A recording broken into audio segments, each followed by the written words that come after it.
Hi, நிலனுக்கு வந்து 11 month ஆயிடுச்சுங்க. சரி பால் மொட்டை எடுத்துடலாம் அப்படின்னு சொல்லி பிளான் பண்ணிவிட்டு சண்டே வந்து சாட்டர்டேவே வேதாங்க வீட்டுக்கு போயாச்சு.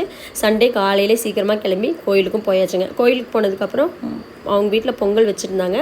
பொங்கல் வச்சு பொங்கல் பொங்கி வந்தோடனே மொட்டை போட ஸ்டார்ட் பண்ணிட்டோம். ஸ்டார்டிங் என்னமோ நல்லா தான் இருக்குது, எண்டிங் தாங்க சரியில்லைங்கிற மாதிரி பாதி மொட்டை போட போட நிலன் பிடிச்சாமருங்க அழுக.